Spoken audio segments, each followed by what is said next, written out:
Hello, everybody. Mark Sage, Executive Director of the AR for Enterprise Alliance, the area, and I'm here with our latest Fireside chat.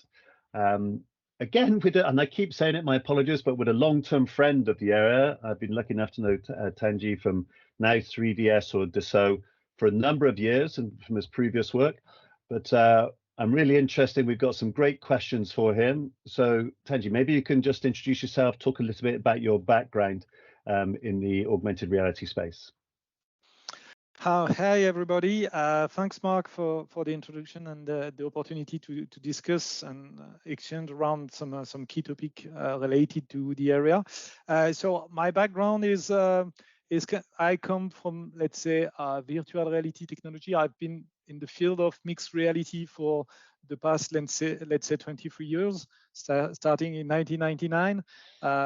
Kind of old guy in the field, and I started on the technical and research side, and then move on to the business strategy side. And now within DELMIA, I'm part of the strategic planning team, and thinking about what are the relevant market and use cases where that we want to apply our technology on, and what are the main benefits that we can bring in various areas to our customers. So as with all kind of IT projects, ensuring you have a really clear set and agreed requirements is crucial. So how critical is having good requirements for digital continuity when it comes to AR for manufacturing, AR manufacturing? And what does digital continuity mean for you? AR is very often looked at or seen from the let's say digital work instruction presentation to the operator, and there have been a lot of nice proof of concept, nice demonstrators on how this kind of information that can be provided in a very ergonomic manner to the operator of the shop floor. But one key aspect of deploying AR in the manufacturing space is having the right ROI. And if you have not properly thought digital continuity, then you might completely kill the ROI by having to spend a lot of efforts and associated costs on how to build up the content, or how to retrieve relevant information from what you have actually executed, what you have been executing on the shop floor. And so this is one key aspect of the successful AR implementation on the shop floor. If you look at AR from a let's say a kind of abstract perspective, it's the way to associate the physical world and the real world, and that means that this is the digital continuity is meant in the sense that you will bring digital data from the environment space, from the engineering space, sorry, to the shop floor operation. But this is also the way to bring back shop floor information to the engineering space, and this is where we speak about digital continuity. It's really closing the gap, the actual digital gap that exists on the shop floor with respect to the engineering space. And so digital continuity can be seen two ways. So bringing down information, so from the engineering space, and work instruction build-up, work instruction update, and bringing all these information at the right time, at the right place, and ensuring that those information are always the right information with respect to the product that you are working on. And this is one let's say stream of digital continuity that you need to ensure. And then the second stream of digital continuity is more related to the execution space on the shop floor. That means that how do you ensure that your augmented reality system properly interconnect with the manufacturing execution system, or the manufacturing operation management on the shop floor.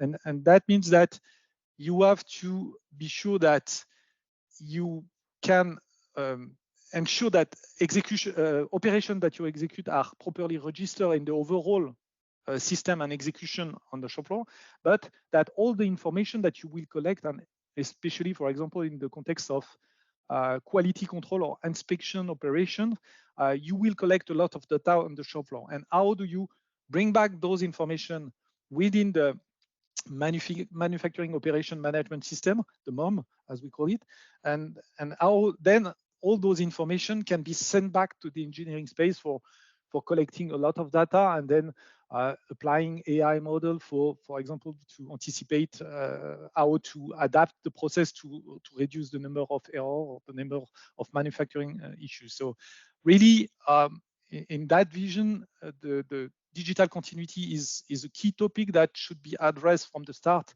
for any AR manufacturing related project.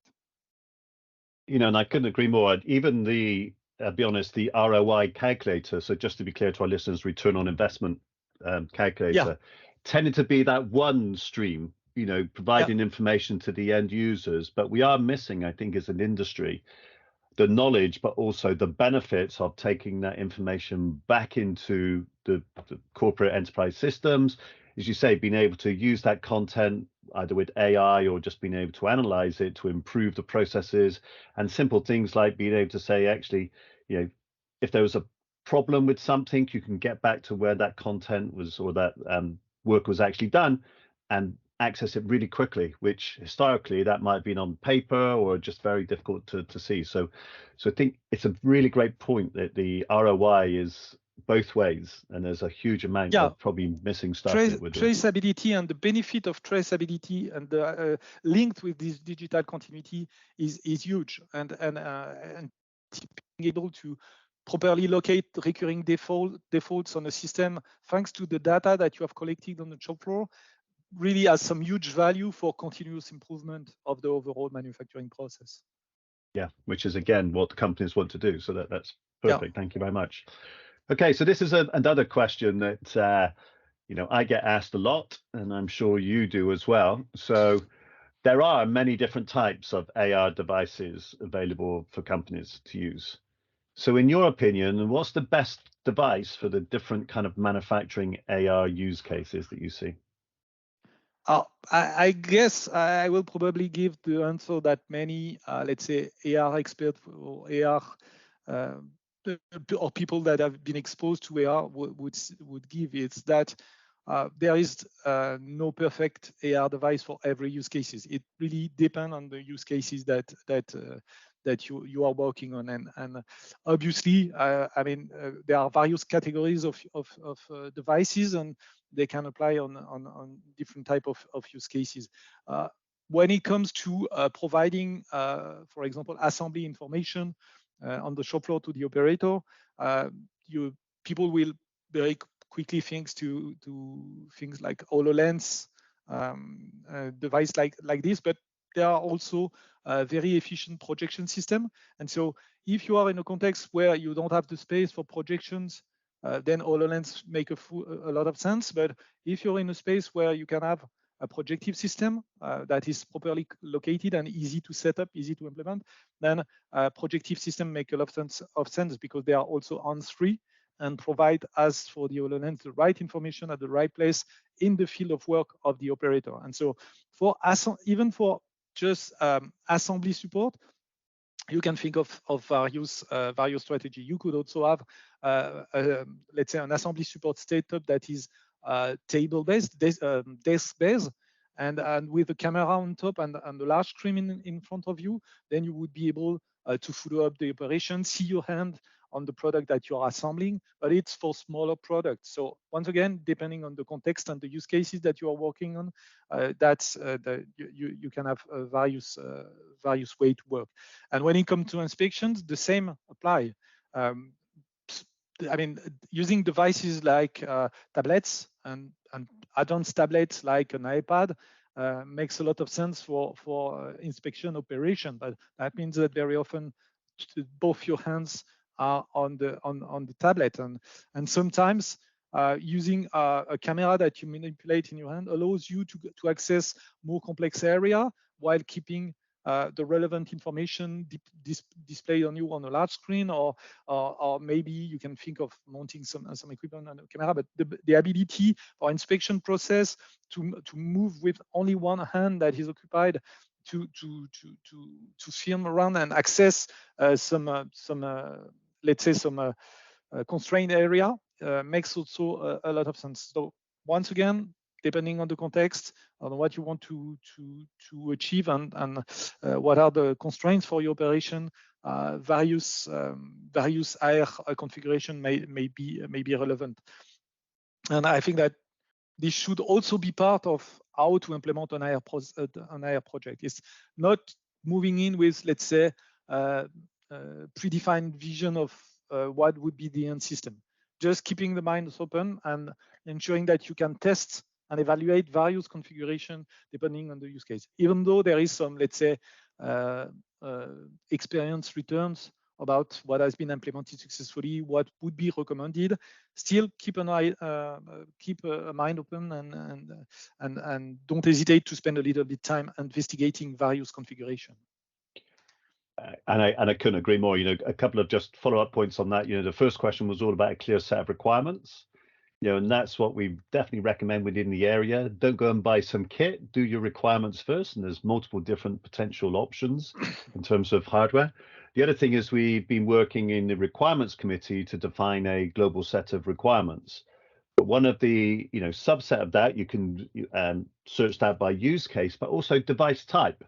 And we've called it augmented, assisted, tablet, and mobile, and also projection. You're absolutely right. There are a number of amazing use cases. I know you've been implementing these for over a number of years. So, getting the right hardware for the right use case is really important. And our requirements tool will be hopefully available to the wider ecosystem in the next few weeks. We're just working on finalizing that kind of tool as well. Yeah. Okay, so let's carry on and let's get on to our final question now. And this is something, the area has been doing some really interesting work on at the moment, but it's kind of why and how do you, and how certainly do you successfully implement AR for quality control operations? We're very specific on a use case here, but something we see really growing and important. What's your ideas and best practice on that? This is also what we see. There is a very strong dynamic related to AR for quality control operations, and that is, once again, the legacy vision of how AR will come on the shop floor was the vision of assembly support operation. But in practice, there are also very complex processes for quality control operations, and to support those processes is very relevant, and especially when it comes to digital continuity, because that means that all the quality control related information that you will collect on the shop floor will, thanks to the digital continuity provided by AR, will be registered, will relate to the DMU and the overall product and the process, the digital process around the product. And that is really one key aspect. It's that when it comes to implemented AR for quality control operation, you have to think about how do I build up my inspection scenario? How do I efficiently create my inspection scenario in AR? And then how do I ensure that all the data that I collect are directly related to the DMU? And that makes that really helps you build a data lake of inspection-related data, which then allows you to think about training models and a lot of things related to AI and all the nice stuff that are discussed a lot. And so that is one point. Then you also need to think of the device. And obviously, devices like tablets are quite relevant for inspection, but sometimes when you have to access part of your system that are quite high, it might not be that easy with the tablet. So you have to consider the workspace and the process execution of your quality control operation. And that means that thinking of the device and evaluating various device configuration for quality inspection and quality control operation is also very key. And then one last aspect is that as soon as you get into the quality control, it's very often visual quality control. So just looking at things and then setting a status of conformity. But now what we see and what we have developed and we think is very relevant for quality control operation is what can I automate? And what can I automate in terms of detection, in terms of control status definition, and typically this is something that is moving fast, using computer vision, AI-based model to get to a level where you avoid the human factor aspect of the quality inspection. If you have 150 support to inspect on a large aerostructure panel, then you want to automate that, because it is highly unlikely that the operator won't at some point make an error. So you want to assist the operator by providing some automated support in the quality control execution process. And so thinking of digital continuity, thinking of the device, we've talked about those two topics, and then also start to do things manually. So let's say manual conformity status definition, and then when it's relevant, when it's possible, move towards automation of the conformity status definition in the quality control process. And once again, as you mentioned, this is a topic that is of interest within the area research committee, and there is an ongoing RFP that aims at highlighting the value of AR for quality control, and let's say giving more concrete vision and numbers related to that. And that makes a lot of sense, because I think it's really one of the use cases of the future for on the manufacturing shop floor. And I couldn't agree more. You know, the research is voted by the area members, so that bears that out. I think there's another interesting bit, and probably a conversation for the future about, you know, how do we get the regulators, you know, the third parties, and potentially involved in that as well, and using these tools in a variety of different ways. So, hey, Tangi, I think we've come to the end of our fireside chat. Thank you very much for your insights. I'd love to catch up with you again in the future. And you know, thank you for your support of the area, and we'll speak again soon. Thank you very much. Yeah, thank you very much.